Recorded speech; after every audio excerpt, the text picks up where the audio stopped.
Bonjour à tous. Ah, tu m'entends, Véronica? Oui, je te vois pas, mais je Ok, t'entends. justement, Mathieu, tu crois qu'on peut mettre une vue de la salle, s'il te plaît, pour les filles? Euh, on va vous mettre la vue de notre salle. Merci beaucoup à Ouais. toutes les deux. Donc, on va commencer cet après-midi par le dernier topo théorique, courage. Après, ce sera les... Oh, non, mais les échos, je compte ça comme truc pratique. Non, mais là, c'est dernier point sur l'environnement et la fertilité. Et du coup, on va vous parler d'obésité, nutrition et tabac et leur J'entends impact plus. sur la fertilité féminine et masculine. On n'entend plus Chloé. Ouais, Vous m'entendez Ah, là? Allô, allô? Vous m'entendez? Ok. j'ai l'impression que c'est dans la salle que ça marche plus. ouais.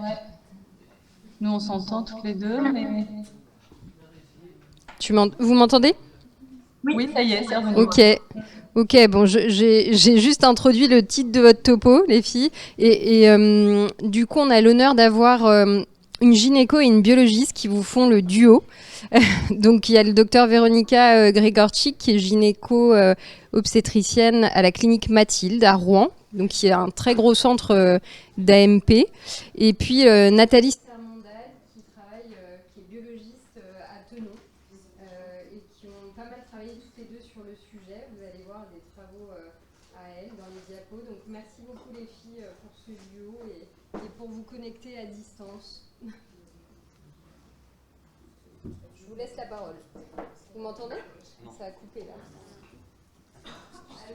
Démarrer. Ok, alors moi je démarre juste, on va faire un duo, donc en gros je fais une micro-introduction.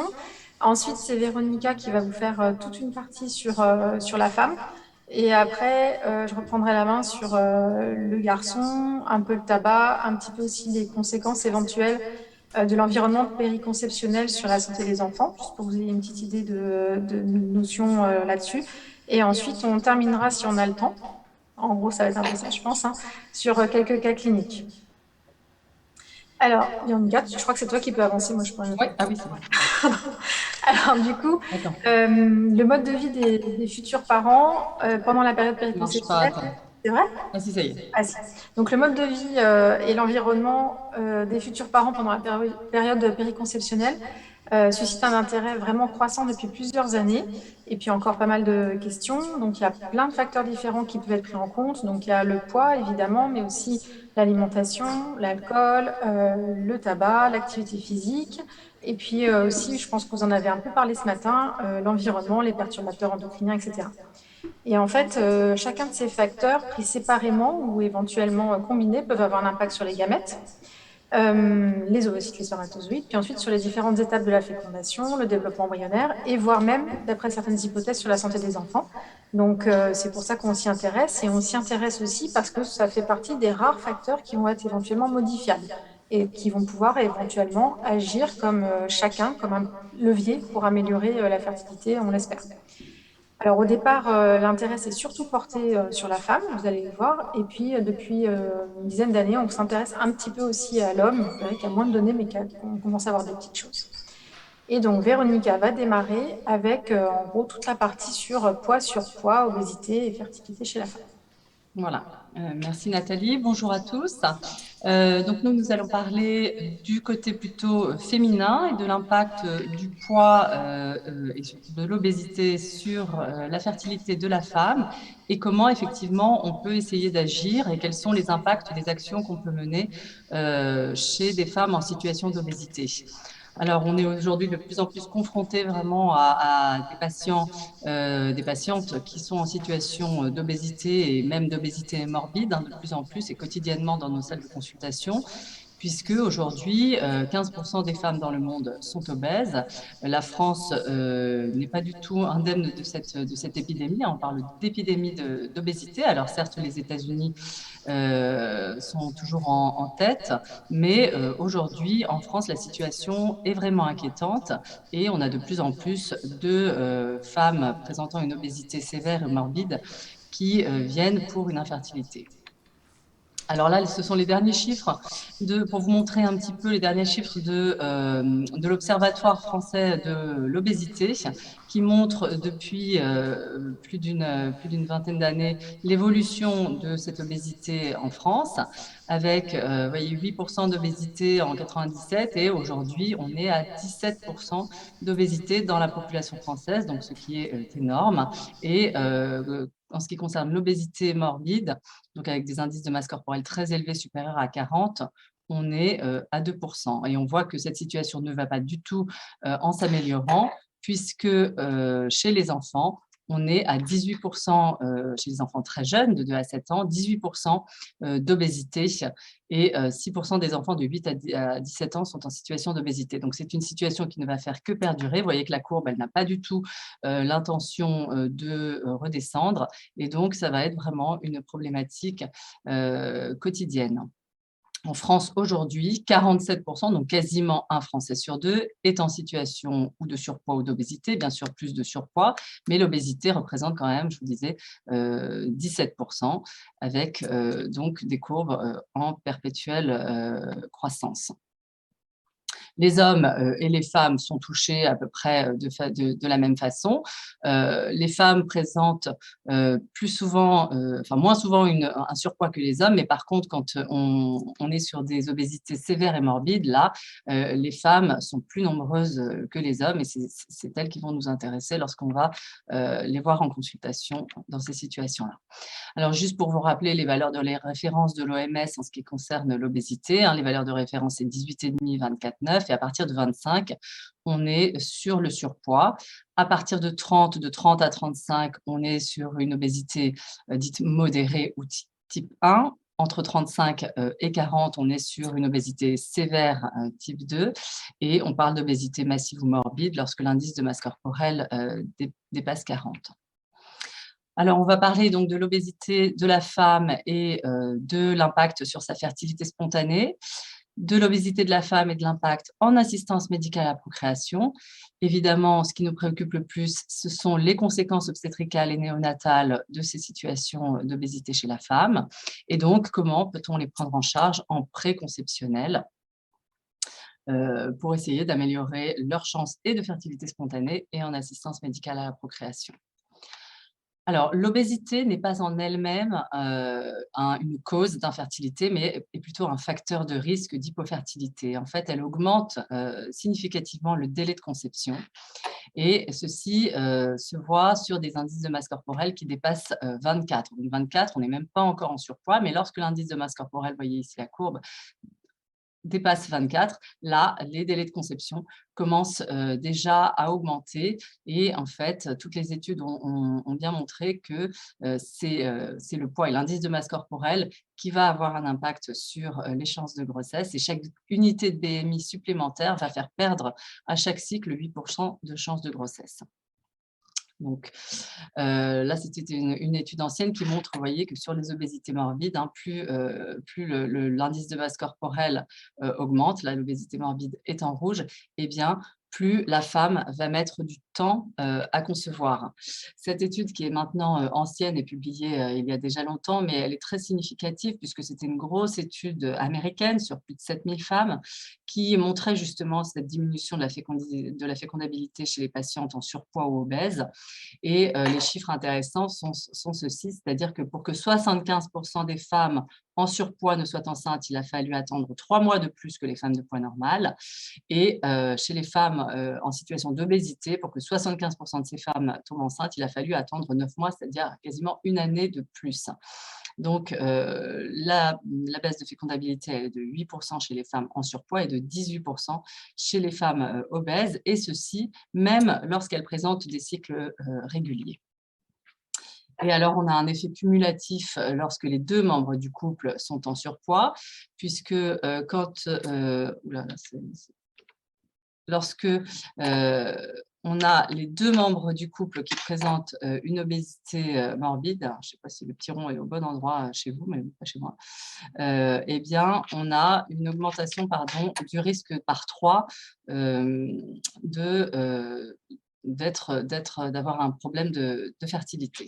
Donc, il y a un effet cumulatif lorsque les deux membres du couple présentent une obésité. Alors, comment cette obésité va impacter la fertilité chez la femme? Il y a essentiellement deux grands mécanismes, et on parlera aussi d'un troisième mécanisme qui est un petit peu moins connu, mais en tout cas, les deux principaux mécanismes, c'est l'impact sur le cycle ovulatoire, hein, avec un dérèglement des cycles via une altération du fonctionnement de l'axe hypothalamo-hypophysaire et un dysfonctionnement de l'ovaire qui vont avoir pour conséquence une dysovulation, voire une anovulation, qui se traduit en clinique par une aménorrhée, voire une spagnaménorrhée. Et le deuxième niveau d'impact, c'est au niveau de l'utérus, une modification structurelle de l'endomètre et une altération de la réceptivité endométriale liée à cette situation d'obésité et qui va avoir des impacts sur l'implantation embryonnaire, avec donc beaucoup plus d'échecs d'implantation embryonnaire et plus de fausses couches. Pour ce qui est de la dysovulation, sa prévalence, elle augmente avec le degré d'obésité. Plus une femme a un poids important, plus elle présente un risque de présenter des troubles du cycle. Et plus cette obésité est installée tôt dans l'enfance, plus c'est un facteur de risque donc, de troubles du cycle à l'âge adulte. Alors, comment cette obésité impacte justement ce cycle ovulatoire? Eh bien, moi, c'est ce que j'explique aux patientes pour vraiment leur expliquer en quoi l'obésité va avoir un lien direct avec l'ovulation. Eh bien, c'est par le tissu adipeux et essentiellement la graisse abdominale. Et c'est pourquoi la graisse abdominale et le tour de taille est très important à regarder chez ces patientes, puisque le tissu adipeux, essentiellement au niveau abdominal, est une zone de stockage des androgènes, donc il y a une hyperandrogénie à ce niveau-là.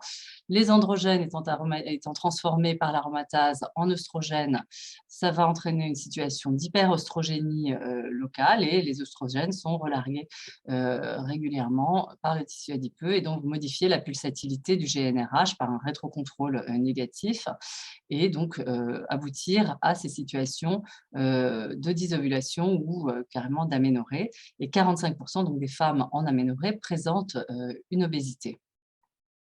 L'autre effet par lequel l'obésité va également impacter le cycle est via l'insuline, puisque l'hyperinsulinisme, très souvent présent chez ces patientes, va accentuer l'hyperandrogénie, ce qui va avoir un impact négatif sur le fonctionnement des cellules de la TEC. Hein, l'insuline va saturer les récepteurs à l'ALH au niveau des cellules de la TEC et augmenter également la production d'androgènes par ces cellules. Et puis en parallèle, le tissu adipeux va aussi contenir une hormone, la leptine, qui va moduler également le fonctionnement de ces cellules folliculaires de la TEC et de la granulosa et impacter la stéroïdogénèse. Donc tout cela va aboutir à des dysovulations et souvent des anovulations. Parfois, mais pas toujours, mais très souvent, effectivement, on a quand même un syndrome des ovaires micropolykystiques associé.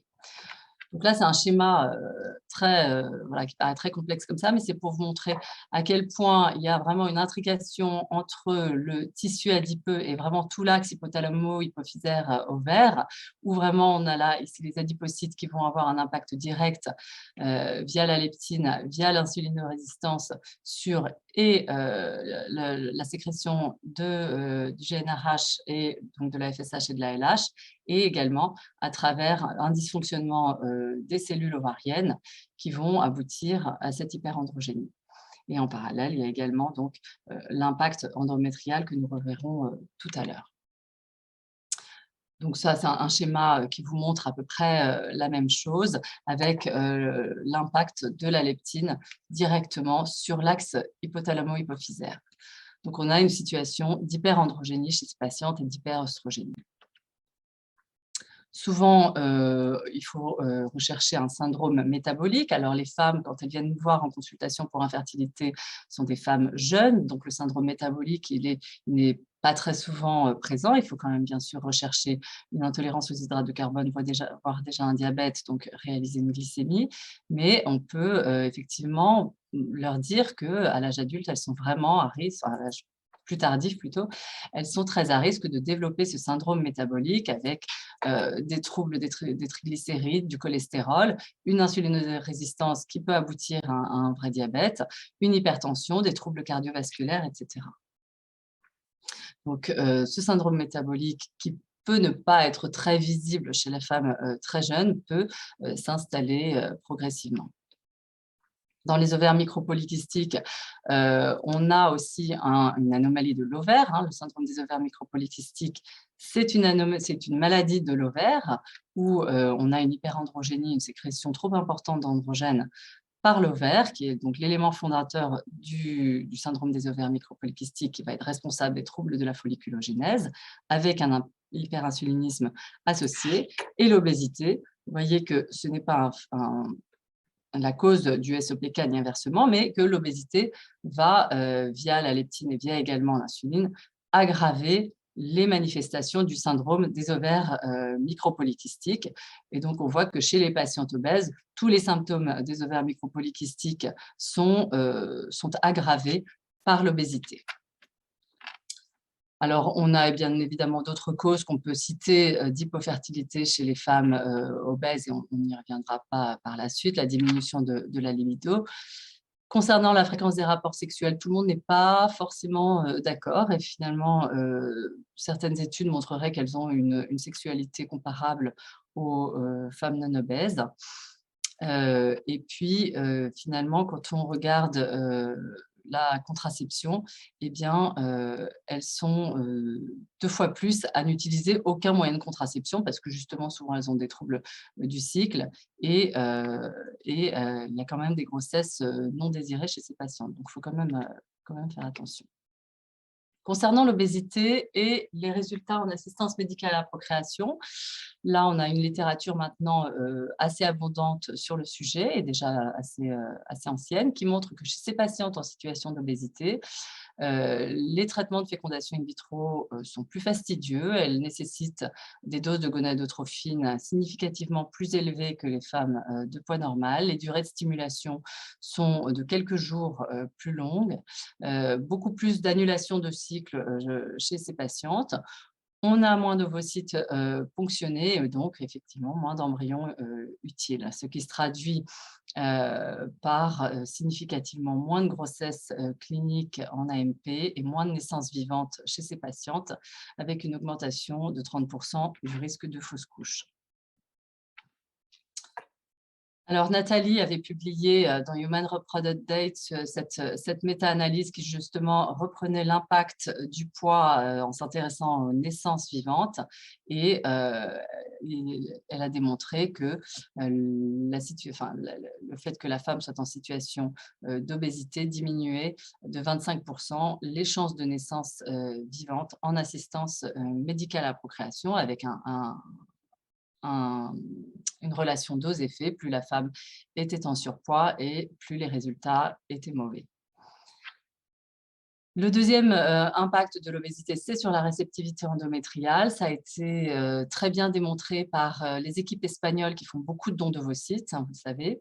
Et le don d'ovocytes est un excellent modèle pour différencier la part de l'ovocyte et la part de l'utérus. Et chez les patientes receveuses en situation d'obésité, ils ont démontré que le taux de fausse couche était dépendant de l'indice de masse corporelle de la receveuse et non de la donneuse, avec quasiment 40% de fausses couches en don d'ovocytes chez les femmes qui présentaient un indice de masse corporelle supérieur à 30, donc une obésité même modérée. Et la méta-analyse de Metwally a montré également que effectivement, il y avait dans le contexte du don d'ovocytes beaucoup plus de fausses couches et moins d'implantation embryonnaire chez les patientes en situation d'obésité. Et par ailleurs, on retrouve chez ces patientes, effectivement, où il y a une altération de l'endomètre, plus d'hyperplasie endométriale et plus de cancer de l'endomètre, et une hyperoestrogénie chez ces patientes qui est probablement la cause de cela.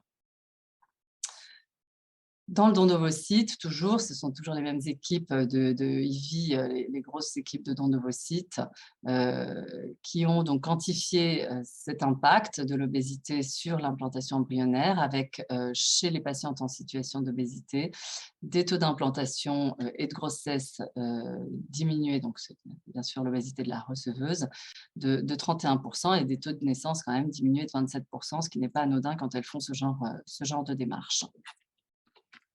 Et en fait, lorsque ces équipes ont fait des biopsies d'endomètre chez les patientes en situation d'obésité, ils se sont rendus compte qu'il y avait vraiment des altérations structurelles de l'endomètre et une altération, enfin une modification de l'expression des gènes au moment de la fenêtre d'implantation. On sait qu'il y a maintenant des gènes qui s'expriment dans cette courte fenêtre d'implantation en phase lutéale. Et chez les patientes en situation d'obésité, eh bien, on avait un profil génétique différent que chez les patientes de poids normal. Le troisième volet sur lequel l'obésité va impacter la fertilité chez la femme est un impact probablement sur la qualité ovocytaire, comme Nathalie vous montrera l'impact sur la qualité spermatique, avec une hypotoxicité liée à l'excès d'acide gras circulant, qui va avoir pour conséquence une inflammation au niveau de l'ovaire et au niveau de l'ovocyte, hein, l'élévation de l'insuline, des triglycérides et, l'altération, enfin la lipotoxicité liée à cette situation va entraîner des anomalies dans le fluide folliculaire, dans le liquide folliculaire. Et dans les modèles de souris, hein, il a été constaté que dans les ovocytes de souris obèses, on avait plus d'aneuploïdie ovocytaire, donc plus d'anomalies chromosomiques et des altérations du fuseau méiotique chez ces ovocytes de souris obèses et une altération de la fonction et de la distribution des mitochondries. Donc il y avait vraiment une altération et à la fois du cytoplasme et du noyau ovocytaire, donc, qui est le résultat d'un état d'inflammation chronique et d'un stress oxydatif dans ces cellules qui va avoir un impact négatif, bien évidemment, sur le développement embryonnaire, puisque c'est quand même dans les 3 premiers jours de développement embryonnaire, l'ovocyte, qui est vraiment la machinerie énergétique et chromosomique, bien sûr, mais énergétique de l'embryon, hein, dans ses premiers stades de développement, avant qu'il ne soit autonome. Et tout ce stress oxydatif va négativement impacter ces premières phases de développement embryonnaire.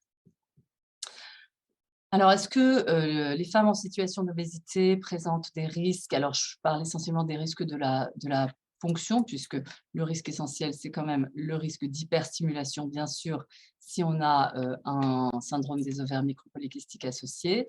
Est-ce que les ponctions sont plus à risque chez ces patientes? Eh bien, il y a 2 études assez récentes qui sont finalement plutôt rassurantes. Ce sont des études rétrospectives canadiennes et américaines qui ont montré qu'il n'y avait finalement pas plus de complications, notamment hémorragiques, chez les patientes en situation d'obésité.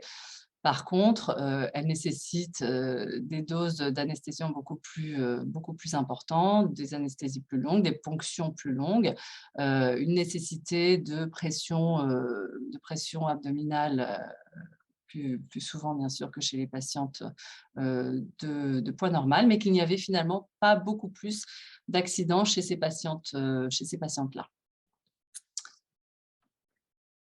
Alors, je vais pas développer le risque d'hyperstimulation, mais bien évidemment, si la patiente a un syndrome des ovaires micropolykystiques associé, ce sont des situations à risque d'hyperstimulation.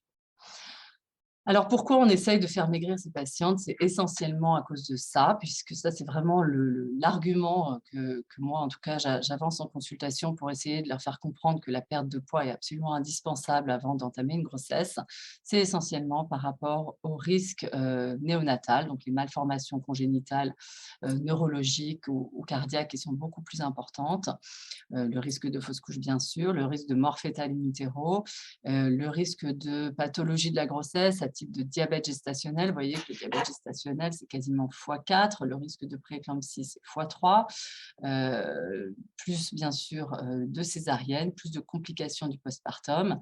Et donc, c'est essentiellement pour éviter tous ces risques qu'il faut absolument essayer de leur faire perdre du poids.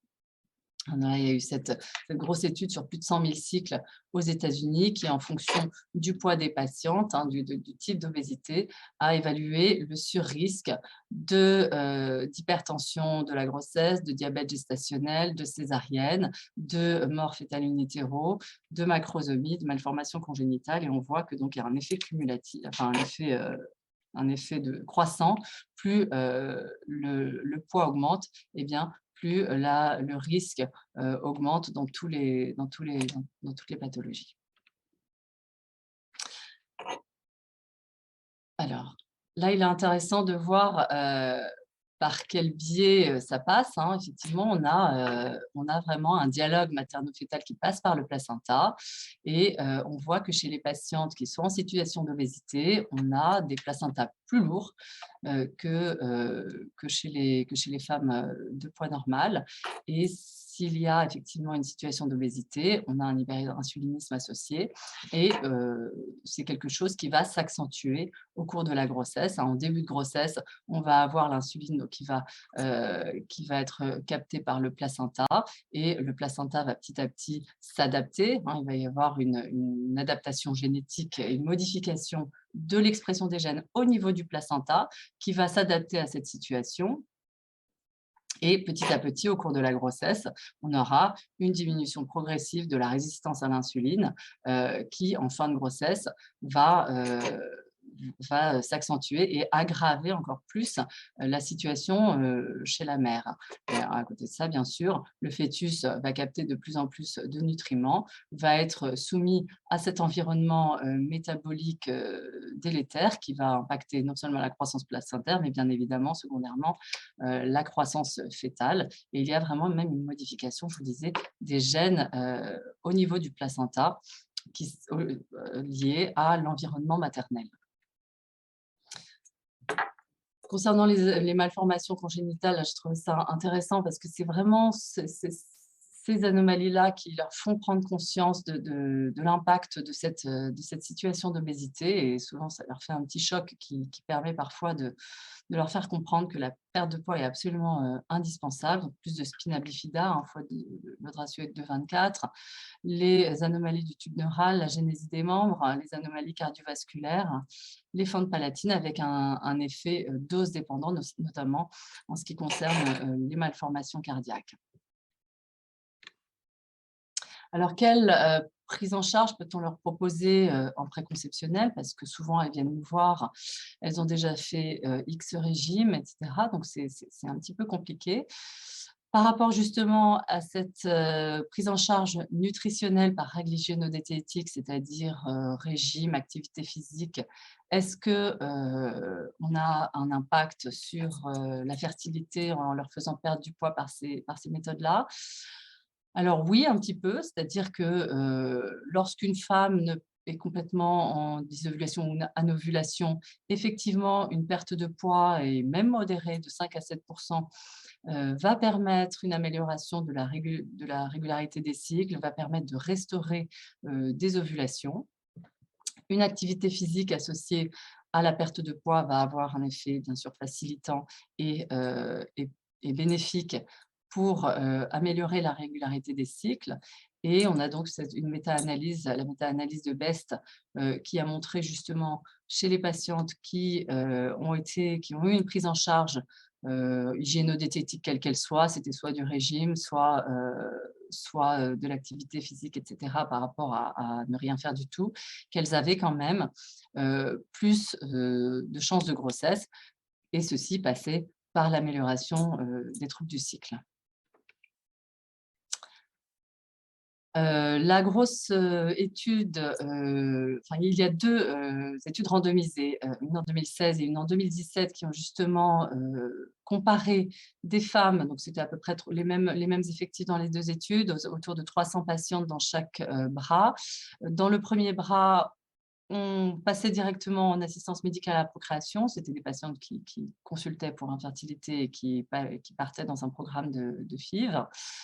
Soit on les prenait directement en charge en FIV, soit on attendait 6 mois avec un programme de coaching diététique et coaching sportif. Et donc, il y a un groupe où il y avait 6 mois de prise en charge nutritionnelle et activités sportives. Et dans l'autre groupe, on passait directement en FIV. Et au bout de 24 mois, on a regardé si les chances de grossesse, enfin, si les taux de grossesse étaient différents dans les deux groupes. Et il s'est avéré que les taux de grossesse étaient les mêmes. Donc, il n'y a pas eu finalement d'amélioration des chances de grossesse dans le groupe qui avait eu la prise en charge hygiéno-diététique. Cependant, dans les 6 mois de traitement par règle hygiéno-diététique, on a eu quelques grossesses de plus. Donc, ça a permis quand même d'améliorer les troubles du cycle chez les patientes anovulantes. Mais au final, elles n'avaient perdu qu'en moyenne que 4,4 kilos. Donc, on voit que la perte de poids est quand même très modérée. Quand on parle de patientes en situation d'obésité, une perte moyenne de 4,4 kilos, on voit que ça ne va pas aller très, très loin. Mais néanmoins, on peut améliorer chez certaines patientes l'ovulation et obtenir des grossesses spontanées par ce biais-là. Même résultat dans cette étude randomisée en 2017, c'était à peu près le même design et que finalement, eh bien, une perte de poids avant AMP n'améliore pas les chances de grossesse en AMP. Mais là aussi, hein, la perte de poids a été beaucoup trop modérée pour qu'on puisse voir un effet. L'activité physique est à elle-même une prise en charge qui permet de diminuer les troubles du cycle. Alors bien sûr, c'est un facteur facilitant de la perte de poids, mais ça améliore le confort de vie des patientes. Ça diminue le risque de reprise de poids en cas de perte de poids après un régime ou après une chirurgie bariatrique. Et il y a une amélioration à la sensibilité à l'insuline. Donc, les femmes doivent avoir une activité physique, et c'est vrai qu'on a de plus en plus de femmes qui présentent une sédentarité beaucoup trop importante. Là, il est conseillé 30 minutes 3 fois par semaine, c'est pas énorme, donc c'est ce qu'il faut absolument conseiller à nos patientes, du moins pour essayer d'améliorer leurs chances, et ça améliore les chances de grossesse indépendamment même de la perte de poids. Donc, c'est très important de leur conseiller une activité physique régulière. Des essais randomisés ont été réalisés justement par rapport à cette activité physique, avec une amélioration des chances significatives, bien sûr, des chances de grossesse et des chances de naissance chez les femmes qui présentaient une activité physique régulière. Chez les patientes qui ont des ovaires micropolykystiques, c'est surtout chez elles en fait qu'on voit l'amélioration des troubles de l'ovulation sur des pertes de poids même modérées, hein. Il y a un impact direct sur l'insulinorésistance de cette perte de poids, et on a une restauration de cycle ovulatoire dans 55% des cas, et c'est pour ça que dans les 2 RCT qu'on a vus, il y avait plus de grossesses spontanées chez les femmes qui présentaient une anovulation et qui ont donc retrouvé des cycles ovulatoires avec une prise en charge assez active hygiéno-diététique.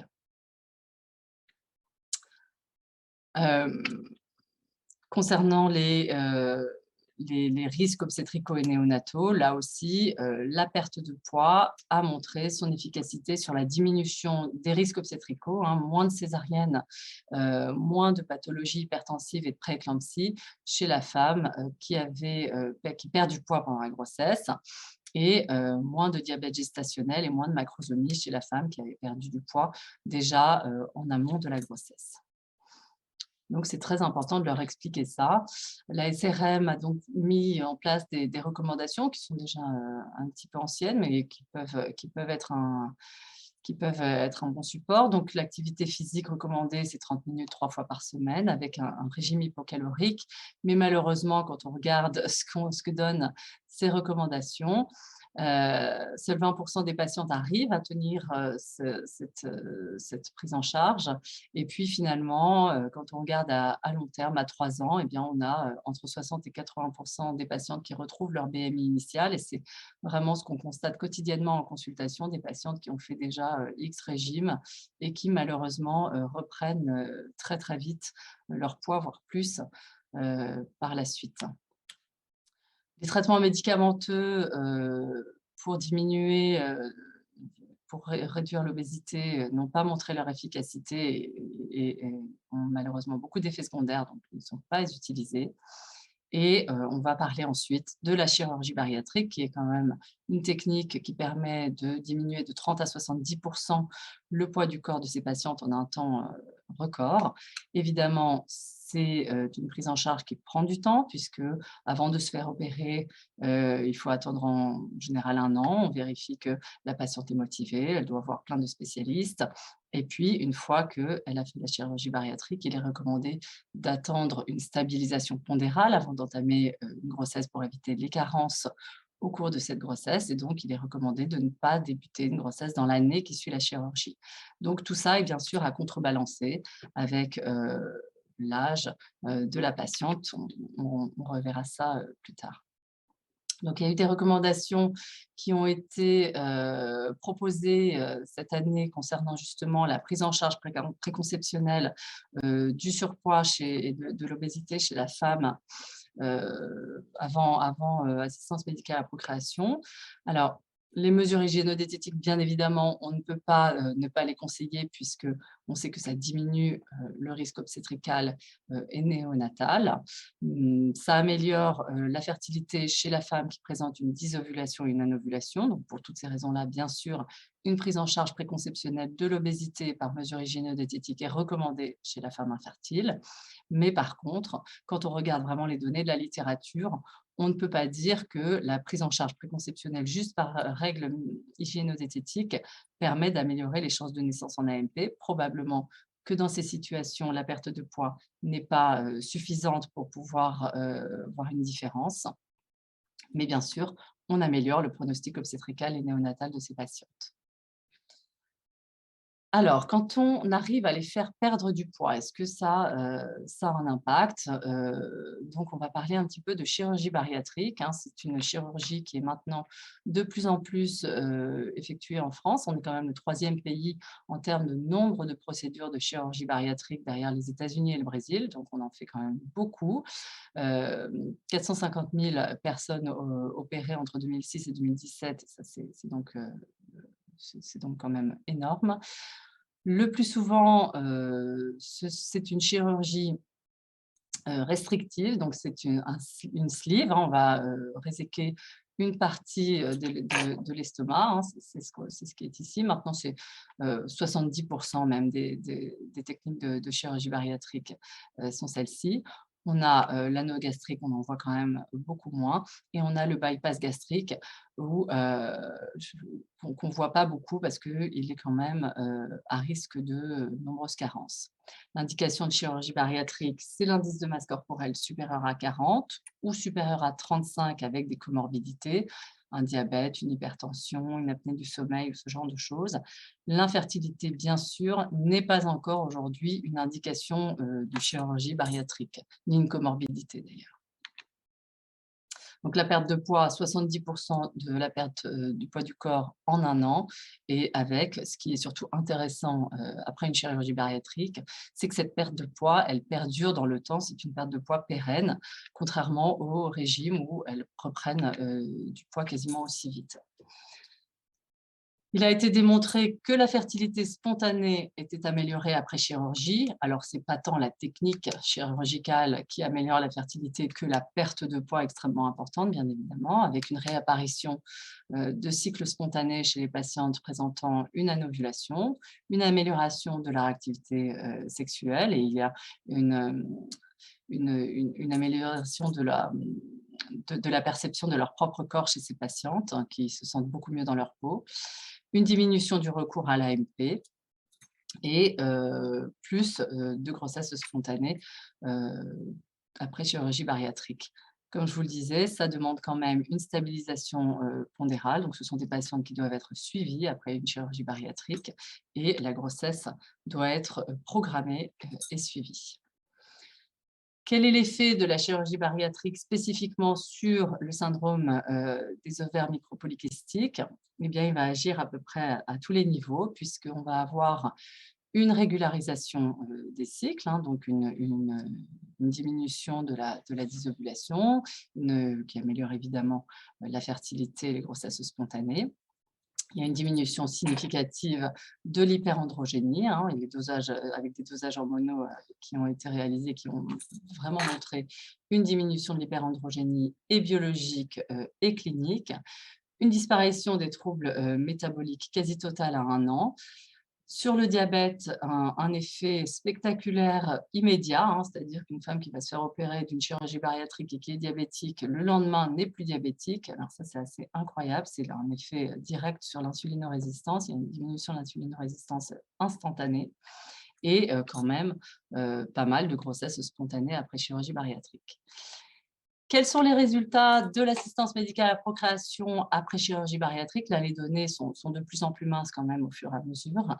Donc, en procréation médicalement assistée, on avait des études qui comportaient des très faibles effectifs, et qui n'étaient pas tellement interprétables puisque les femmes étaient leurs propres témoins. Donc, évidemment, elles n'étaient pas enceintes avant la chirurgie, donc forcément, il y avait plus de grossesse après la chirurgie. Donc, il n'y avait pas beaucoup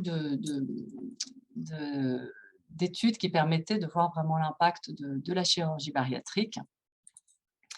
Et il y a 2 publications, celle de chez nous et celle des Suédois, assez récemment, qui ont pu montrer un impact positif quand même de la chirurgie bariatrique sur les résultats en assistance médicale à la procréation. Dans notre étude, on avait comparé 83 patientes qui ont subi une chirurgie bariatrique et qui faisaient une FIV, à 166 témoins qui étaient des patientes qui étaient matchées sur le poids de la patiente qui a été opérée, mais qui n'a jamais été opérée de chirurgie bariatrique, et un 3e groupe de même effectif de patientes obèses, donc non opérées. Et on a comparé donc les résultats du premier cycle de FIV avec tous les embryons congelés. Donc, on avait un taux cumulatif de grossesse. Alors, on n'a pas pu montrer de significativité parce qu'effectivement, quand on a 83 patients, on ne peut pas atteindre une significativité. Les effectifs ne sont pas assez importants. Mais néanmoins, quand on regardait les chances de naissance vivantes par transfert, on voit que les chances de naissance, alors elles restaient quand même, je n'ai pas mis le BMI moyen, mais elles restaient quand même en surpoids. Donc, on a des taux de naissance qui étaient comparables chez les patientes ayant eu une chirurgie bariatrique versus les patientes n'ayant pas été opérées, et nettement supérieur au groupe de patientes obèses où il n'y avait que 9% de naissances vivantes, avec des taux cumulés aussi pas significativement du coup, nettement meilleurs chez les patientes opérées ou non opérées que chez les patientes en situation d'obésité. Et l'étude suédoise, il y avait un design à peu près similaire. Il n'y avait pas le groupe de patientes obèses, mais ils ont montré que la chirurgie bariatrique permettait quand même une normalisation des résultats en assistance médicale à la procréation. Donc, même s'il n'y a pas de significativité, on a quand même une tendance à dire qu'on a quand même amélioré les choses. Bien évidemment, l'impact sur les complications obstétricales et néonatales est très net, avec une diminution après chirurgie bariatrique, voire une normalisation du risque d'hypertension gravidique et de toxémie, une réduction quasi totale du risque de diabète gestationnel. Et la seule chose qu'on voit chez ces patientes, c'est qu'il y a des plus petits poids de naissance. Donc, les carences nutritionnelles sont vraiment à surveiller de près. Donc, ces grossesses, effectivement, il ne faut pas qu'elles soient, moi je conseille quand même qu'elles soient suivies dans des maternités où il y a un service de chirurgie digestive et où il y a une sensibilisation à cette chirurgie et aux carences nutritionnelles et vitaminiques qui peuvent en découler. Donc, il faut vraiment qu'elles aient une supplémentation en fer, en vitamine B12, en UV-dose, etc. Et que ces vitamines soient régulièrement dosées au cours de la grossesse.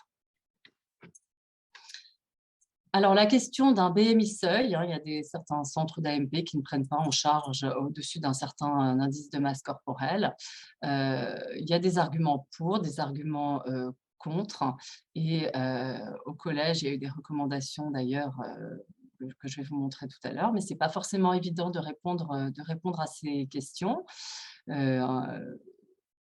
pour ce qui est des arguments pour instaurer un BMI seuil avant une prise en charge en AMP, eh bien sûr, il y a le risque maternel, fœtal et néonatal qu'on encourt dans ces situations.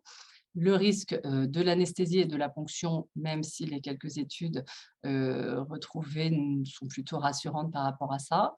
Il y a bien sûr une diminution des chances de naissance et une augmentation du risque de fausse couche chez ces patientes. Et lorsqu'on perd du poids, lorsqu'on arrive à leur faire perdre du poids, on améliore nettement les résultats. Donc, voilà, est-ce que ces arguments-là permettent de mettre un BMI seuil? Je ne sais pas. Il y a aussi d'autres arguments contre la mise en place d'un BMI seuil avant une prise en charge en AMP.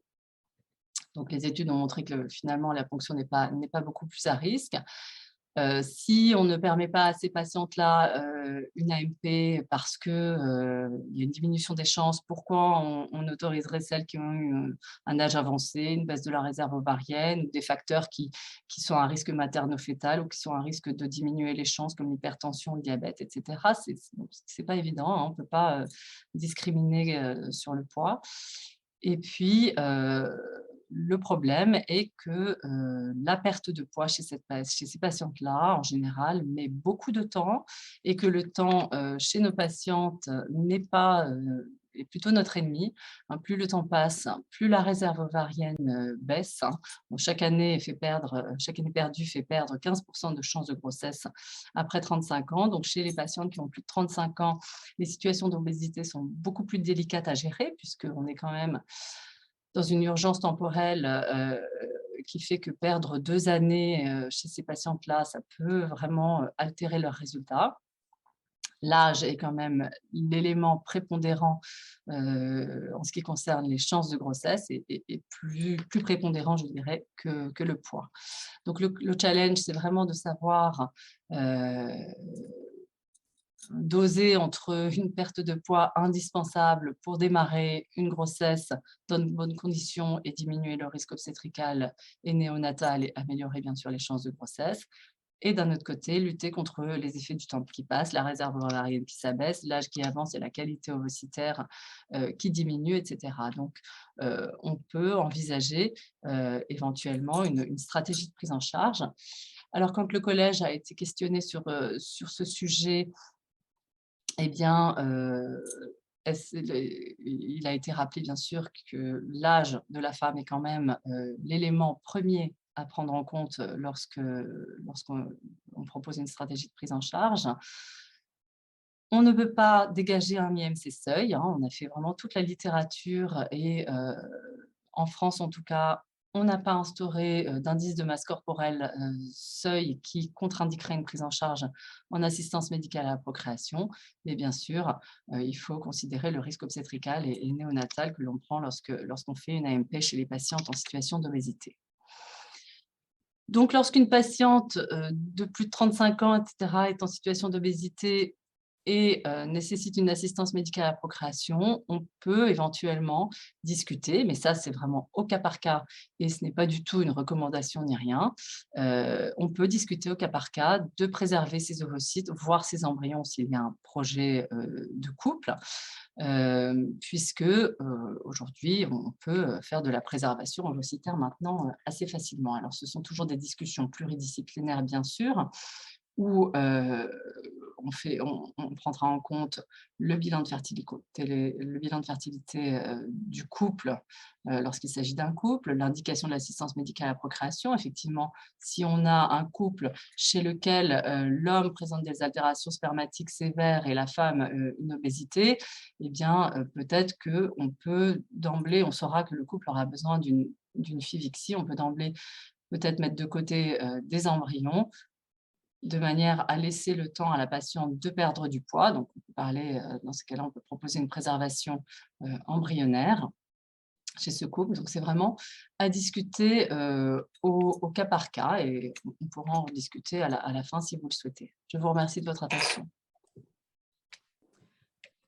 Et je passe la parole. Ouais, alors Véronica, j'ai vu qu'il y avait des questions sur le chat. Ah donc je me suis dit que peut-être qu'il valait mieux répondre tout de suite. Alors, j'ai répondu juste à une toute petite question qui était sur que signifie RPC, donc c'est les recommandations pour la clinique. Et après, dans les questions, il y avait la première, c'était si on pouvait revenir sur le mécanisme de l'insuline dans l'infertilité.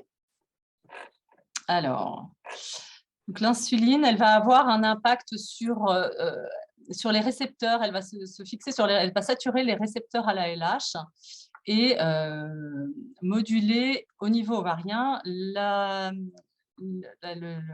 fonctionnement des cellules de la TEC et de la granulosa. Donc, ils vont sécréter de plus en plus, plus de LH, plus d'androgènes, et donc ça va repartir sur l'axe hypothalamo-hypophysaire, essentiellement. Il y a des Et alors, questions juste aussi pour ici. démarrer, pour faire une petite parenthèse, c'est pareil du côté masculin. Il y a aussi un impact. Il y a aussi l'impact sur la baisse de la SHBG aussi. Je sais pas ce que Oui, oui, en dans le termes de foie, ça. exactement. Ouais. Voilà. Et pour l'homme, il y a aussi un impact direct sur les fonctions de reproduction, puisque ça peut se fixer sur les cellules de Leydig et ensuite diminuer la fabrication de testostérone. Mm. Alors ensuite, la deuxième question, c'était à BMI équivalent, y a-t-il de meilleurs résultats sur une obésité ancienne mais stable ou sur une obésité récente, voire en cours de prise de poids? Alors, j'ai pas vu de littérature sur le sujet. Pour ce qui est de mon expérience, obésité récente, nous on voit souvent, en fait, le problème c'est qu'on voit souvent des obésités plutôt anciennes, plutôt installées dans l'adolescence et plutôt chez des femmes qui ont déjà, bien sûr, essayé X fois de perdre du poids et qui reprennent aussitôt. Donc, j'ai pas vraiment de données. Je sais pas toi, Nathalie, sur des Non, obésités franchement, récentes, non. c'est plutôt des obésités anciennes. Et il y a malheureusement des mauvaises idées reçues, et c'est pour ça qu'on les voit chez nous, c'est que même leurs médecins traitants leur disent, bah, si vous voulez une grossesse, il vaut mieux d'abord faire la grossesse avant de perdre du poids. Donc elles sont finalement dans un espèce de cercle vicieux où finalement on leur dit, bah non, il faut d'abord faire la grossesse et s'occuper du poids après. Donc en général, ce sont quand même des obésités anciennes. Donc j'ai pas de données sur les obésités récentes. Est-ce que vous Ensuite, il nous y a une entendez question ou pas? Nathalie, tu nous entends ou pas? Oui, oui, Oui. pardon. On a une question aussi dans la salle. Je te coupe du coup. Vas-y. Ouais, j'avais une question concernant les mécanismes de survenue de l'infertilité dans l'obésité. Parce que quand on regarde ces mécanismes-là, on se rend compte que, en dehors de l'anomalie de la réceptivité endométriale, c'est quasiment le même mécanisme qu'avec le SOPK. Bah, c'est vrai, vous le dites que c'est 40% avec le SOPK, mais on se pose la question si effectivement les mécanismes de survenue de l'obésité, de l'infertilité dans l'obésité, bah, c'est pas carrément le SOPK parce que c'est un peu compliqué quand on voit les mécanismes et tout ça, hyperandrogénie, dysovulation, tout ça. On a quasiment l'impression que c'est pareil dans les mécanismes. Et au final, même si Ah l'attitude. bah, toutes les Oui, patientes obèses ne sont pas SOPK par contre, hein. c'est vrai, Toutes les mais patientes obèses, oui. c'est vrai, ça, j'entends, mais après, on se pose des questions quand même, parce que qu'on essaie de voir un peu les mécanismes de survenue et puis les études que vous avez présentées, celles même qui sont SOPK, obèses, on sait qu'il y a une amélioration lorsqu'il y a l'obésité. Donc après, on se pose la question, est-ce que celles qui sont uniquement obèses, hors SOPK, est-ce que ce profil-là, je ne sais pas si vous voyez ce que je veux dire en fait. Oui, oui, Ouais. oui. Non, mais tout à fait. L'obésité, ça se surajoute, hein, quand il y a un SOPK, l'obésité va surajouter du problème via l'hyperinsulinisme, via la leptine, etc. Après, il y a donc l'impact endométrial avec la modification de l'expression des gènes en fenêtre d'implantation, vraiment chez les patientes en situation d'obésité, hors SOPK. Et, l'impact du stress oxydatif au niveau de l'ovocyte directement, avec des altérations ovocytaires. Et je pense que Nathalie va parler aussi de l'impact sur le spermatozoïde, où il y a vraiment une altération et de la ploïdie ovocytaire et de l'énergie ovocytaire au niveau des mitochondries. Donc, il y a un impact directement sur les gamètes. Il y a encore deux questions sur le chat qui peuvent être peut-être intéressantes pour tout le monde. C'est notamment la ponction sous-âgée. Est-ce qu'elle est plus souvent nécessaire pour les patientes obèses versus une ponction sous-AL? Alors, moi, je fais que des ponctions sous sédation, c'est des très légères anesthésies générales, et je n'ai pas eu plus, Ouais. j'ai pas de patientes qui ont nécessité de passer en anesthésie générale, jamais.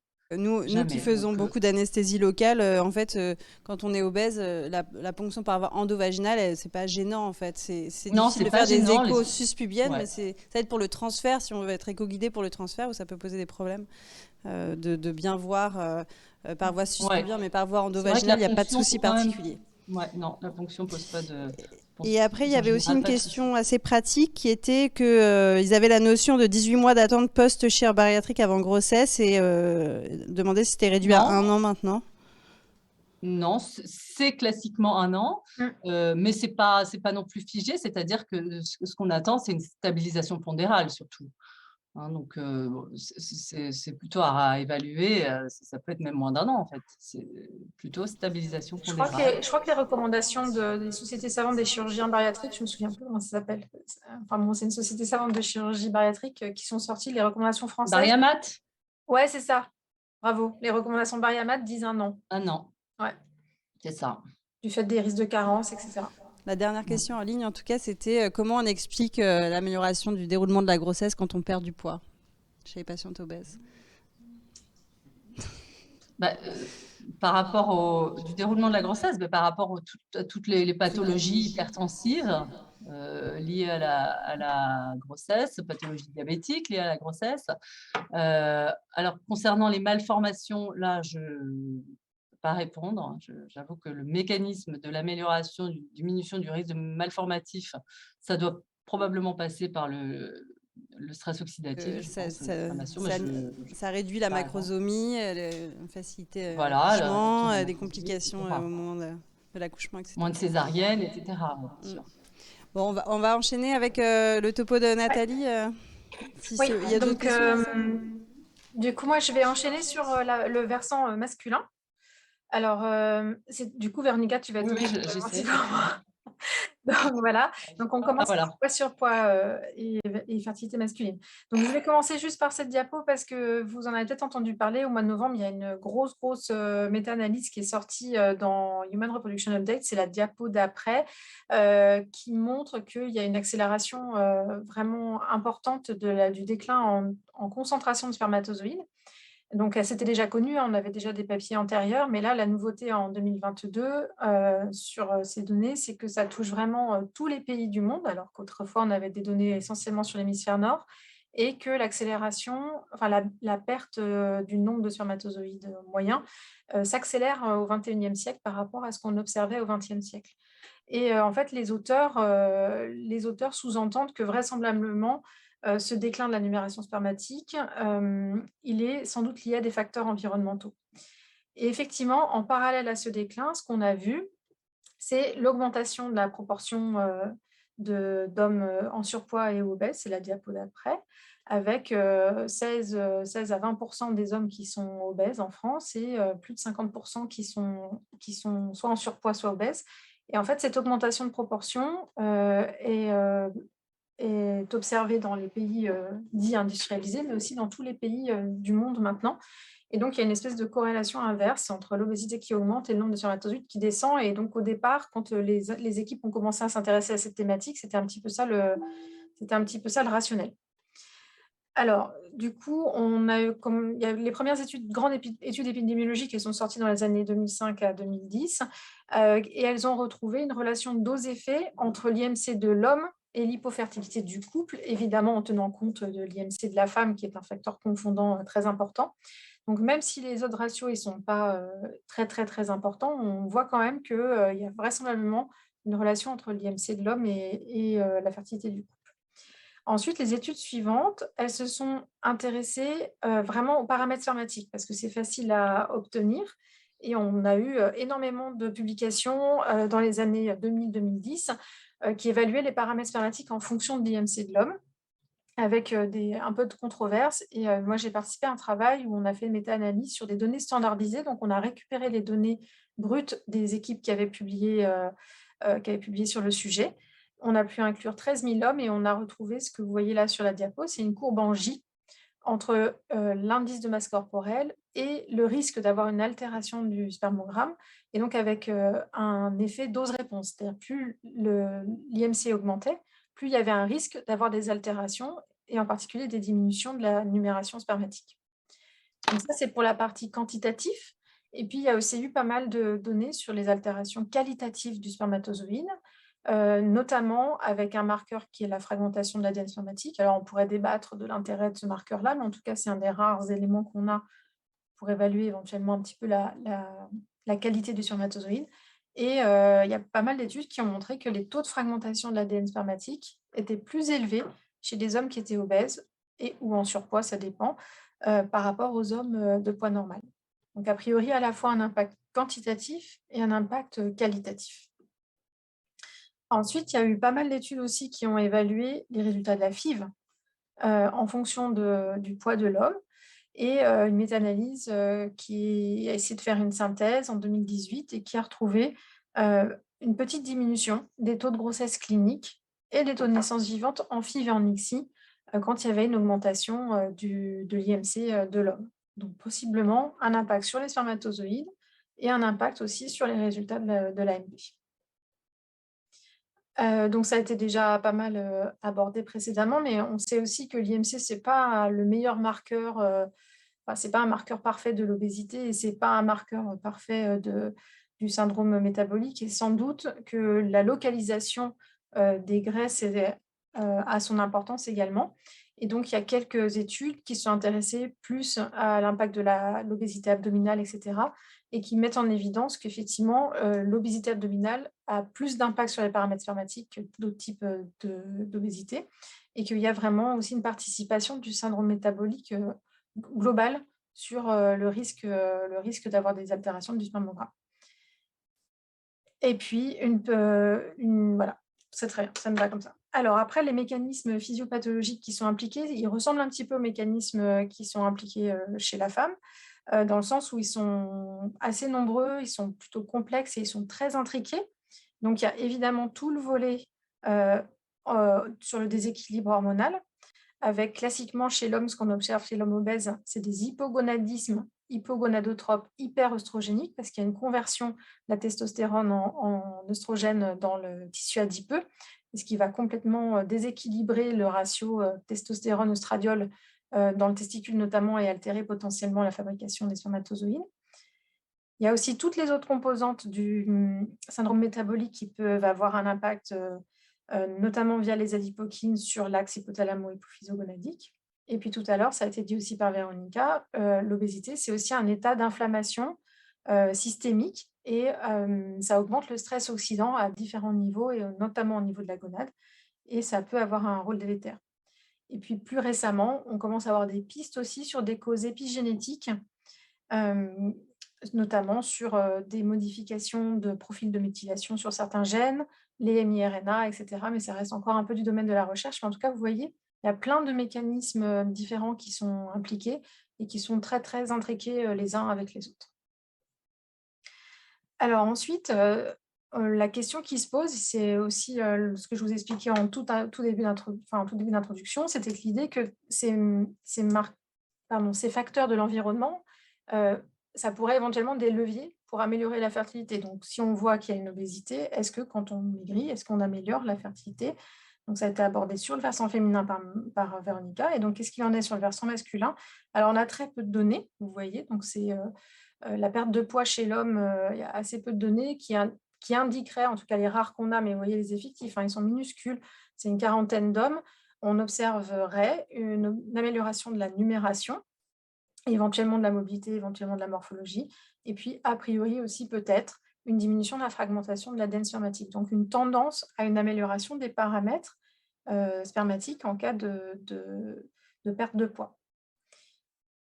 Là aussi, on s'est posé la question sur la chirurgie bariatrique. Donc, la réponse, elle n'est pas encore complètement claire. Il y a eu initialement des cas rapportés qui étaient très inquiétants puisqu'ils montraient carrément une azospermie secondaire. Donc, c'était des hommes qui avaient déjà eu des enfants, qui avaient un bypass pour perdre du poids et qui se retrouvaient avec une azospermie. Et cette équipe, la DIFRECA, c'est une équipe italienne qui était allée jusqu'aux biopsies testiculaires et qui retrouvait carrément des blocages méiotiques au niveau de la biopsie testiculaire avec une absence complète de spermatozoïdes. Et ils n'avaient pas de réversibilité, même 3 ans après la chirurgie bariatrique, donc c'était hyper inquiétant. Et puis finalement, après, il y a eu d'autres publications avec d'autres cas cliniques qui n'ont pas retrouvé ces troubles-là, avec éventuellement quelques altérations des paramètres spermatiques, mais avec plutôt une tendance à la réversibilité, et puis d'autres séries qui retrouvaient absolument pas de modification des paramètres spermatiques. Et finalement, il y a eu les plus grosses études sont sorties dans les années 2016 à 2019 et retrouveraient a priori plutôt une diminution de la numération spermatique, mais une amélioration éventuellement de la fragmentation de l'ADN, donc plutôt une amélioration de la qualité des spermatozoïdes, même s'il y a potentiellement une petite diminution de la quantité. Donc il y a certaines équipes qui proposent des autoconservations de spermatozoïdes, a priori essentiellement pour les hommes qui ont déjà des paramètres spermatiques qui sont anormaux au préalable et qui risqueraient potentiellement de s'aggraver avec la chirurgie bariatrique. Alors ensuite, quelques données sur l'activité physique. Ça a été un petit peu aussi abordé par Véronica sur le côté féminin. Donc chez l'homme, la pratique d'une activité physique modérée a été associée plutôt à une amélioration, enfin une concentration spermatique plus importante et une meilleure morphologie. Et les mécanismes ne sont pas très clairs, mais il y a sans doute l'idée que ça va optimiser le surpoids, l'obésité, la composition corporelle, etc. Et puis, il y a peut-être aussi d'autres pistes sur les dérèglements hormonaux ou vitaminiques qui seraient améliorés par le sport. Et en revanche, attention aux excès, comme assez souvent, puisque l'activité physique intense a été associée à une moindre qualité du sperme, avec notamment des données qui sont assez sérieuses sur les cyclistes d'endurance ou les coureurs longue distance qui retrouvent des altérations du spermogramme. Donc, on est plutôt sur des conseils, sur des chiffres autour de 30 à 60 minutes d'activité physique par jour, maximum, entre guillemets, en tout cas pas avec des intensités trop fortes. Alors après, l'autre volet, c'est l'alimentation. Donc, on a vu là, donc, la partie poids, surpoids, et donc il y a aussi toute la partie alimentation, c'est-à-dire la composition de ce qu'on mange. Donc, finalement, alors ça, c'est chez la femme, il n'y a pas énormément d'études vraiment très précises sur le rôle des différents nutriments. Une des études les plus intéressantes, c'est une étude qui a été faite aux États-Unis sur une cohorte d'infirmières qui ont été suivies sur du long terme pour essayer d'évaluer des associations éventuelles entre certains comportements alimentaires et la fertilité féminine, en sachant qu'ils ne sont pas allés très loin dans l'évaluation de la fertilité féminine, parce que c'était surtout des questionnaires sur est-ce qu'elles avaient des cycles réguliers ou est-ce qu'elles n'en avaient pas. Mais néanmoins, ce qui est intéressant, c'est que c'était plus de 18 000 femmes, donc c'est une cohorte vraiment conséquente. Et ils ont mis effectivement en évidence des associations significatives entre certains comportements alimentaires, donc notamment la consommation importante de glucides, la consommation importante de lipides et la consommation importante de protéines animales. Donc ça augmentait les risques de dysovulation. En revanche, il y avait des comportements alimentaires qui étaient plutôt protecteurs, et c'était l'idée de consommer plutôt des protéines végétales, des aliments qui seraient riches en folate et donc en vitamine B9, et des aliments qui sont riches en fer. Donc ça, c'était plutôt protecteur pour les troubles de l'ovulation. Chez l'homme, on a aussi quelques études. Pendant longtemps, ça n'a pas été des études, ça a été des études avec surtout des toutes petites cohortes, donc je ne vous les présente même pas. Surtout que c'était généralement des études qui étaient ciblées uniquement sur des hommes infertiles, donc il y avait un biais un petit peu de recrutement et on ne pouvait pas vraiment extrapoler ces résultats à une population générale. Cette étude-là, c'est toujours une équipe américaine, c'est une équipe nordique, c'est hyper intéressant parce qu'ils se sont intéressés à des hommes en bonne santé, 2900, donc c'est vraiment une grosse série. Et ils leur ont fait compléter des questionnaires alimentaires qui sont validés à l'échelon international, et ils ont classé les hommes en fonction de leur comportement alimentaire, avec un comportement qui est dit régime occidental. Donc le régime occidental, c'est riche en graisse, saturé, alimentation transformée, riche en viande, etc. Il y avait le régime prudent, donc c'est un régime plutôt avec beaucoup de protéines végétales, plutôt de la viande blanche, des poissons et des légumes, des légumineuses. Il y avait le régime qu'on appelle sandwich. Alors c'est un régime nordique, donc nous on n'a pas trop l'équivalent, mais c'est du pain noir avec du saumon, des choses comme ça. Et puis un régime dit végétarien ou végétarien-like. Et vous voyez ensuite, en fonction de ces comportements alimentaires, ils ont regardé les paramètres spermatiques des hommes, et ils voient très bien qu'il y a des comportements, et notamment le comportement dit occidental, qui est plutôt délétère pour le nombre total de spermatozoïdes, alors que le régime plutôt dit prudent est plutôt favorable avec des numérations spermatiques totales qui sont plus élevées, alors que le régime sandwich et le régime végétarien sont plutôt neutres par rapport au nombre total de spermatozoïdes. Donc, on a l'impression quand même qu'il y a peut-être éventuellement un impact de l'alimentation de l'homme sur la fertilité. Et puis récemment, il y a une équipe qui a essayé de faire une synthèse de tout ce qui était plutôt favorable sur la fertilité masculine et tout ce qui était plutôt défavorable en rouge. Et en fait, finalement, alors on ne va pas regarder tout en détail parce que ce n'est pas très pertinent aujourd'hui, mais en gros, l'idée, c'est que c'est plutôt des régimes riches en antioxydants naturels qui seraient plutôt favorables pour la fertilité masculine, avec, plutôt des compositions, donc encore une fois, sur des végétaux, une alimentation riche en fibres, une alimentation riche en viande blanche, en poisson, etc. Et donc, ça tombe bien, c'est les recommandations globalement pour la santé en général. Et donc, effectivement, parfois, on a ce type de questions en consultation. Qu'est-ce qu'il faudrait que je mange pour être plus fertile? Et donc, malheureusement, il n'y a pas vraiment de régime miracle, il n'y a pas d'aliments miracle, il n'y a pas de groupe d'aliments miracle non plus. Et globalement, si on doit faire une synthèse de ce qui est dit dans la littérature, c'est une alimentation variée, équilibrée et saine qui est favorable pour l'obtention d'une grossesse et en privilégiant plutôt la consommation de fruits et légumes, de poissons, de céréales et d'aliments riches en oméga 3 et en antioxydants naturels. En revanche, plutôt l'idée, c'est de limiter la consommation de viande rouge, de graisse, de sucre et d'édulcorants de synthèse. Donc, encore une fois, c'est les recommandations sur la santé en général. Et en particulier, on commence à avoir aussi un certain nombre d'équipes qui sont intéressées plus spécifiquement au régime méditerranéen.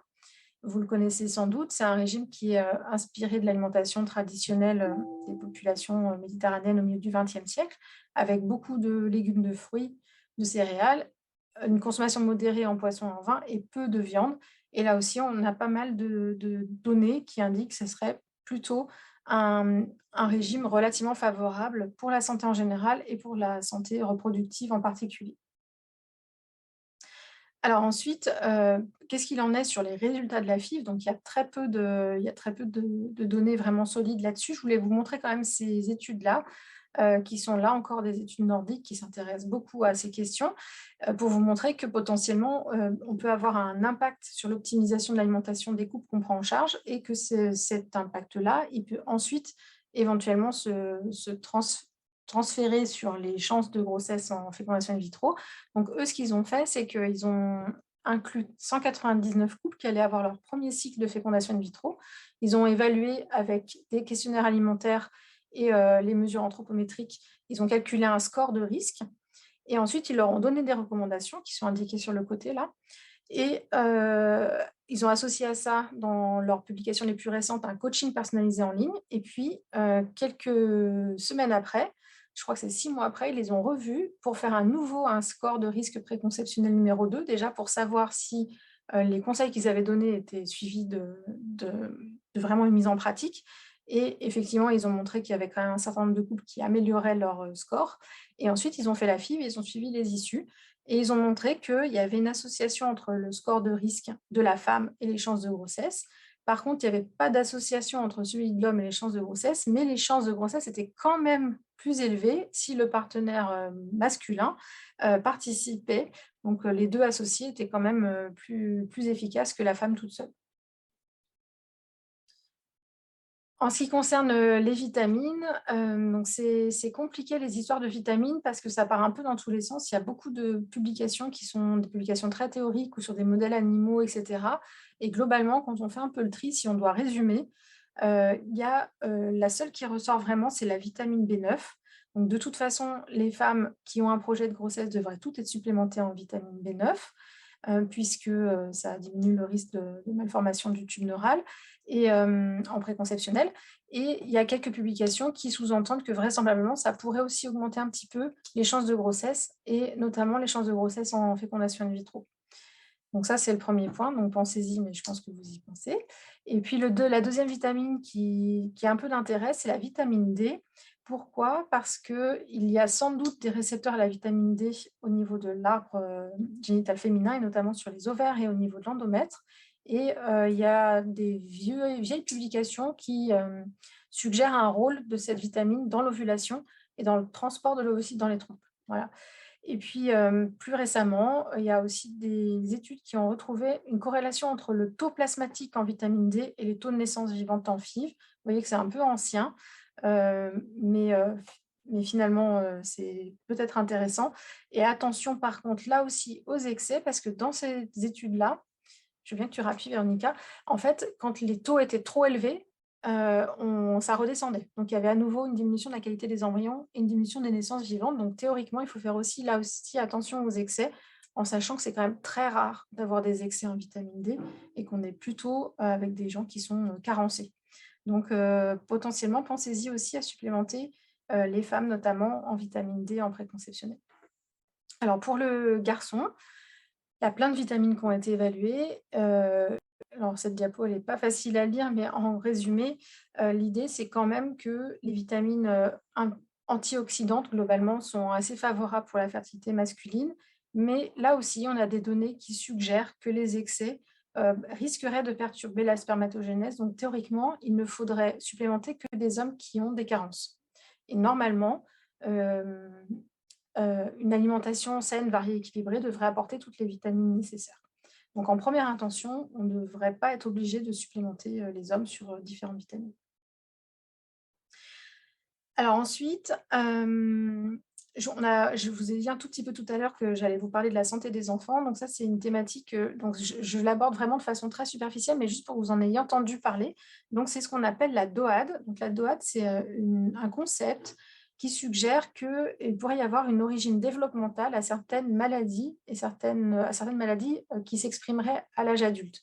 Et donc l'idée, c'est qu'un environnement maternel défavorable pourrait entraîner une réponse adaptative du fœtus en cours de grossesse qui va altérer la structure et la fonction de certains de ses organes et éventuellement impacter aussi l'expression de certains gènes, et ce qui plus tard risque d'augmenter ça risque d'augmenter les risques de pathologies à long terme, et en particulier de pathologies telles que le syndrome métabolique, certaines pathologies auto-immunes, certains cancers, et voire éventuellement aussi augmenter le risque d'infertilité.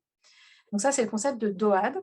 Donc, d'où ça vient cette histoire de DOAD? Au départ, c'est Barker qui a émis cette hypothèse-là parce qu'il a observé dans les années 80 qu'il y a certaines régions de Grande-Bretagne où il y avait une mortalité néonatale et infantile très élevée dans les années 20. Et en fait, c'est dans ces mêmes régions qu'on constatait dans les années 70 un taux important de mortalité d'origine cardiovasculaire. Et donc, l'idée, c'était que peut-être il y avait une origine commune à ces deux constatations, à la fois plus de mortalité néonatale infantile, et puis ensuite, plus tard, chez les adultes qui n'étaient pas morts, on va dire ça comme ça, des troubles cardiovasculaires. Et donc ensuite, certaines corrélations, en fait, certaines cohortes ont retrouvé une relation entre le poids de naissance et les maladies chroniques à l'âge adulte, donc insistant sur le fait qu'il y avait peut-être une origine fœtale, donc développementale, de certaines maladies de l'adulte. Et l'idée, ça serait que la malnutrition maternelle et donc la malnutrition fœtale à certaines périodes de la grossesse entraînait chez le fœtus une nécessité de s'adapter pour survivre in utero. Et ensuite, le fœtus, il développe un phénotype un petit peu particulier pour s'adapter à ça, qui va lui assurer sa survie, mais qui en même temps va entraîner des altérations de d'autres organes, tels que le foie, le pancréas, les reins, etc. Et ensuite, ces adaptations entraînent à l'âge adulte une susceptibilité à certaines maladies chroniques. Et il y a eu un modèle qui a été très, très intéressant. Ça a été un modèle non volontaire, évidemment. C'était la famine hollandaise, donc, qui a eu lieu pendant une période à Amsterdam. Et en fait, ils ont réussi à retrouver 2400 enfants nés alors qu'ils avaient été exposés in utero à cette famine. Donc, c'était leur mère qui était exposée à la famine. Et il y a des enfants qui sont nés. Et ils ont regardé l'impact de la famine qui a été relativement courte en fonction de à quel moment ces enfants avaient été exposés in utero à la famine, en tout cas à la malnutrition et à la dénutrition de leur mère. Et ce qu'ils ont mis en évidence, c'est que les conséquences, elles étaient différentes en fonction de la période d'exposition. Donc, si la mère avait été exposée en début de grossesse à cette malnutrition ou cette dénutrition, les conséquences à long terme, c'était plutôt que le fœtus avait plus de risques de développer une obésité, des maladies cardiovasculaires et des dyslipidémies. En milieu de grossesse, c'était plutôt le rein qui allait être impacté avec plus de risques d'insuffisance rénale. Et en fin de grossesse, au contraire, on n'avait pas trop d'obésité, on avait plutôt des petits poids de naissance. Et ensuite, il n'y avait pas vraiment de rattrapage. Et c'est des enfants qui venaient à l'âge adulte, qui étaient toujours un peu petits et pas de très gros poids. Et donc, ça montrait qu'il y avait dû avoir une adaptation du fœtus à cette malnutrition. Et le mécanisme qui est responsable de ça, vraisemblablement, ce serait des mécanismes épigénétiques, donc avec plusieurs moyens de transmission de ces mécanismes épigénétiques, la méthylation de l'ADN, les acétylations un peu différentes des histones et les petits ARN non codants. Et en fait, l'environnement va avoir un impact sur ces modifications épigénétiques et elles vont être transmises à la descendance et elles vont pouvoir s'exprimer tout au long de la vie. Et l'intérêt aussi, c'est que ces marques épigénétiques, elles sont partiellement réversibles. Donc, on peut les enlever et les remettre, et c'est un des supports de l'adaptation à son environnement. Hein. C'est les mécanismes épigénétiques, parce que la génétique ne va pas suffisamment vite pour s'adapter à l'environnement, alors que l'épigénétique, ça va très vite, ça se met et ça s'enlève. Donc ça, il y a eu tout un pan de recherche qui a été fait sur les mécanismes épigénétiques et donc le concept de la DOAD, donc quelque chose qui a été transmis par la mère au fœtus, ce qui reste relativement intuitif, on va dire. Et en fait, plus récemment, il y a aussi eu le concept dit de la POAD. Et donc là, l'idée, c'est qu'il y a certaines maladies de l'enfant qui seraient transmises, certaines anomalies, l'environnement paternel périconceptionnel ou préconceptionnel va pouvoir transmettre via les gamètes certaines marques épigénétiques qui pourra ensuite avoir des conséquences sur le conceptus. Je ne sais pas si j'ai été très claire. Oui, ça va à peu près. En gros, c'est le père qui est exposé à un environnement particulier, ce qui entraîne des modifications des marques épigénétiques sur ces spermatozoïdes. Et ces marques épigénétiques, en fait, elles sont transmises à l'embryon et donc au conceptus, et ça peut avoir des conséquences sur la santé à long terme de l'enfant. Et donc, on a des données animales, essentiellement dans un premier temps, avec, par exemple, on fait grossir des souris et des rats, et puis on regarde si c'est transmis ou non aux souriceaux de la première, de la deuxième génération, et on observe que c'est transmis, ces marques épigénétiques sont transmises, et qu'en plus, ça a un impact sur le métabolisme, avec plus de risques d'obésité pour le petit souriceau ou les petits ratons, plus de risques de troubles de la fonction du pancréas, plus que de risques de dyslipidémie, etc. Et puis plus récemment, il y a aussi eu des données sur l'homme, puisqu'il y a des équipes qui sont intéressées à évaluer si l'obésité paternelle avait un impact sur la méthylation de certains gènes soumis à empreinte des fœtus. Alors, ils n'ont pas prélevé les fœtus parce ce ne serait pas sympa, mais ils ont regardé dans le sang du cordon et ils voient que ce défaut d'empreinte paternelle lié à l'obésité va être transmis à la descendance puisqu'ils le retrouvent dans le sang du cordon et que l'hypothèse, c'est que c'est transmis via le spermatozoïde. Alors, la bonne nouvelle, c'est que ces effets transgénérationnels, ces effets liés à l'épigénétique, ils sont probablement réversibles. Et donc, on a, par exemple, chez le modèle animal, on fait remaigrir le père, la souris ou le rat, par exemple, en le faisant nager dans une piscine comme sur la photo, et on montre que c'est effectivement réversible et qu'à nouveau, les petits souriceaux ou les petits ratons qui naissent après cette perte de poids, grâce à l'activité physique, ça va réduire à nouveau le risque de syndrome métabolique dans la descendance. Ça, c'est un premier point. Et puis, chez l'homme, il y a aussi eu des études intéressantes sur des hommes qui étaient obèses et qui ont eu une chirurgie bariatrique et qui retrouvent qu'après chirurgie bariatrique, il y a certains profils de méthylation qui se modifient. Mais par contre, il montre aussi qu'il reste néanmoins différent d'un homme qui a toujours été de poids normal. Donc, il y a sans doute une réversibilité qui est possible, mais elle est vraisemblablement partielle puisqu'on ne retrouve pas des profils de méthylation strictement normaux sur les gènes. Alors, pour le tabac, je vais essayer d'aller assez vite. Donc, le tabac, je vais enfoncer un peu des portes ouvertes, je pense, mais globalement, vous le savez, le tabac a un impact sur la fécondité naturelle chez les femmes fumeuses, avec un effet dose qui est significatif, puisqu'il y a un délai qui est nécessaire à la concevoir qui va augmenter avec la consommation de tabac.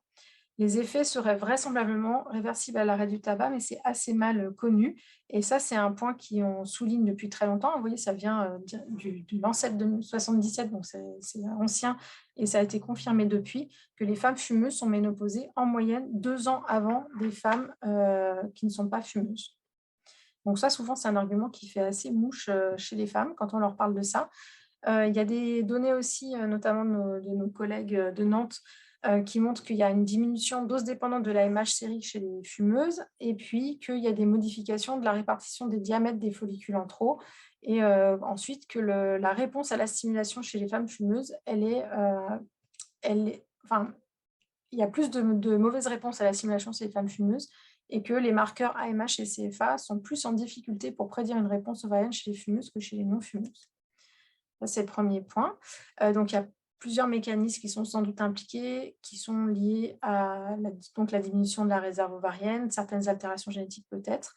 On a quelques données sur la qualité embryonnaire et aussi, vraisemblablement, une baisse de l'implantation chez les femmes fumeuses par rapport aux femmes non fumeuses qui participent à l'infertilité féminine en cas de tabac. Chez le garçon, c'est connu depuis assez longtemps aussi, avec des altérations des paramètres spermatiques, même s'ils ne sont pas majeurs, il y en a un petit peu, et surtout une augmentation de certaines altérations dites qualitatives avec des altérations de l'ADN. Vraisemblablement, il y a aussi des données qui retrouvent une diminution dose dépendante du nombre et de la mobilité des spermatozoïdes qui contribuent à participer à l'infertilité. Alors effectivement, fumer, ça ne rend pas stérile, on est bien d'accord avec ça. Par contre, ça participe éventuellement, c'est un facteur de risque d'infertilité potentiellement. Et en AMP, ce qui est connu, c'est qu'on diminue le nombre d'ovocytes, on diminue le nombre d'embryons, donc on diminue les taux de grossesse. Potentiellement, on connaît depuis très longtemps aussi l'augmentation du risque de GU chez les femmes qui sont fumeuses.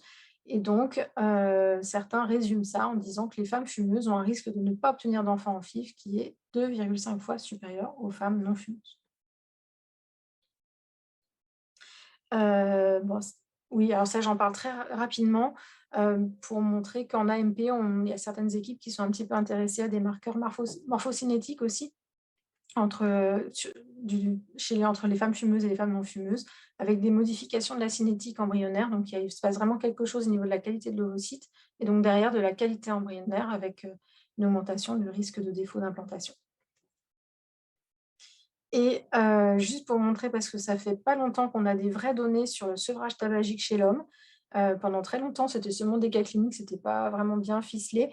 Et puis là, l'année dernière, il y a une publication assez jolie qui a retrouvé clairement une amélioration des paramètres spermatiques après sevrage tabagique et qui était obtenue rapidement. On s'en doutait, mais on n'était pas sûr. Et maintenant, avec cette donnée-là, on voit que en moins de 3 mois, on arrive à obtenir une amélioration des paramètres spermatiques. Et alors finalement, globalement, si on doit conclure sur ce cours sur nutrition, alimentation, environnement, etc., vous voyez, il y a une littérature qui est très, très abondante chez la femme. Chez le garçon, chez l'homme, ça a été pendant longtemps beaucoup moins étudié, donc il y a moins de littérature. Il reste encore plein de controverses.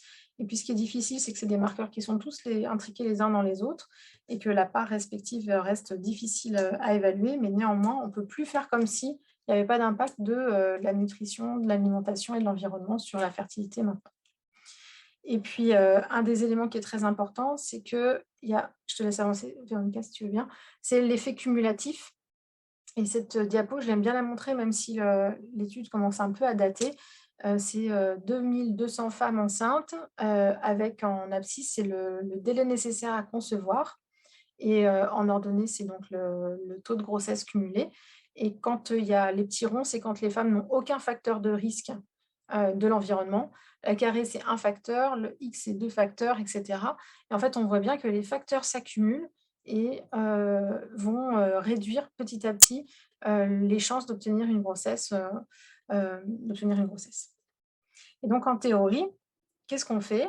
Donc, souvent, on aime bien finir sur des conclusions comme celle-là, qu'il faut une prise en charge multidisciplinaire pour accompagner les changements en profondeur du mode de vie, vous voyez. Donc, il y a par exemple cette synthèse-là qui est parue dans RBM en 2014 où ils disent qu'il faut arrêter de fumer, qu'il ne faut pas s'exposer à la chaleur au niveau des testicules, qu'il faut maigrir, etc. Donc, c'est très intéressant en théorie, mais par contre, en pratique, qu'est-ce qui se passe? Eh ben, on a, vas-y, avance. On a encore quand même des controverses. Il est vraisemblable qu'il y a quand même un certain nombre euh, d'effets de certains de ces facteurs environnementaux qui ont des amplitudes modestes. Et puis, le problème aussi, c'est que notamment sur le versant masculin, la réversibilité, elle n'est pas toujours très bien démontrée et elle est probablement partielle. Et le problème aussi, majeur, et ça a déjà été souligné par Véronica, c'est que la mise en œuvre de ces modifications, perdre du poids, arrêter de fumer, mieux manger, patati patata, et ben, ça prend du temps. Et le temps, c'est pas forcément un très bon ami pour la fertilité, en particulier féminine. Et donc, en pratique, l'idée, c'est la diapo d'après, c'est vraiment de toujours, au cas par cas, évaluer un petit peu la balance bénéfice-risque, avec d'un côté, il faut demander des efforts. Véronica, je te laisse avancer. Super, merci. Donc, d'un côté, des arguments pour dire il faut faire des efforts. Non, à droite, pardon. On impose une modification du mode de vie et éventuellement, on sursoit la prise en charge. Donc, on ne fait pas la prise en charge tant qu'il n'y a pas eu des efforts qui ont été consentis par le couple. Et donc, les arguments pour faire ça, c'est notamment si la femme est jeune, plus.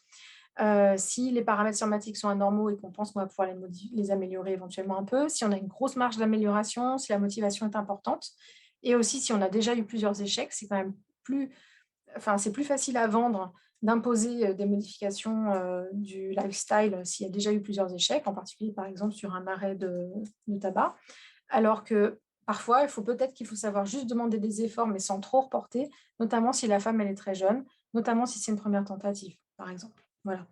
Et je terminerai avec la dernière diapo, celle d'après, juste pour vous dire que vraisemblablement, dans tous ces facteurs de l'environnement, peut-être que ce qui serait intéressant, c'est de se placer encore plus en amont et d'être vraiment dans un mécanisme de prévention où on va sensibiliser les jeunes, voire les très jeunes, sur le fait que pour optimiser leur fertilité ultérieure, peut-être l'idée, c'est de ne pas commencer à fumer, c'est de ne pas commencer à grossir, c'est d'avoir toujours une alimentation globalement variée, saine, équilibrée, et de faire un peu d'activité physique. Voilà.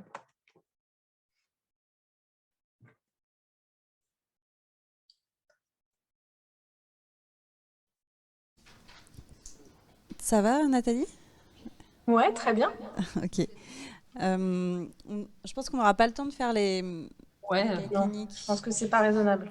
parce qu'on est déjà bien en retard, mais ouais, vous les enverra. On pourra leur envoyer, comme ça ils pourront les oui, regarder. vous les avez reçus. Voilà, parfait. Un PowerPoint à part, hein. Ok, c'est super.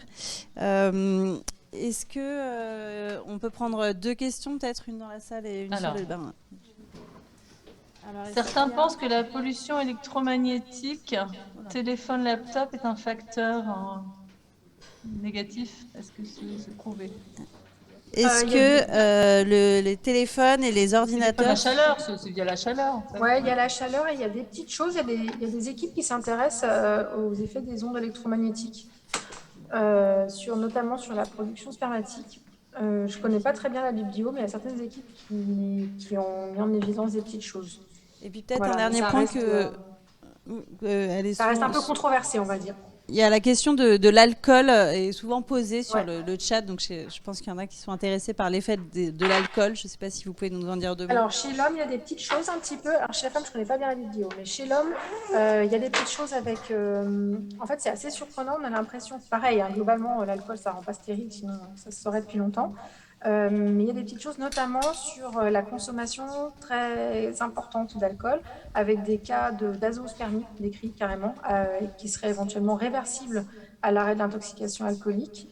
Il y a des choses aussi sur des étudiants, en particulier nordiques, qui sont très forts là-dessus, sur l'effet du binge drinking le week-end, avec des altérations spermatiques dans les suites de ces intoxications alcooliques intenses, même quoique brèves. Voilà, donc il y a des petites choses sur le spermatozoïde. Chez la femme, sur la fertilité, je pense qu'il y a moins de choses Ouais, peut-être. non, C'est Ok. beaucoup moins fréquent. En fait, dans cette situation, c'est surtout des effets multifactoriels parce que c'est des hygiènes de vie en général qui sont catastrophiques. Oui, c'est souvent associé à d'autres facteurs péjoratifs. Ouais, ouais. Tabac et alcool souvent sont associés quand même. Ok. Véronica et Nathalie, on est désolés, mais on va devoir vous laisser Ouais, pour enchaîner parce désolée. qu'on a pas mal de retard. Mais on vous remercie pour vos cours passionnants et on vous souhaite une Merci. bonne Merci journée à à vous deux. Bon Salut. courage. Au revoir.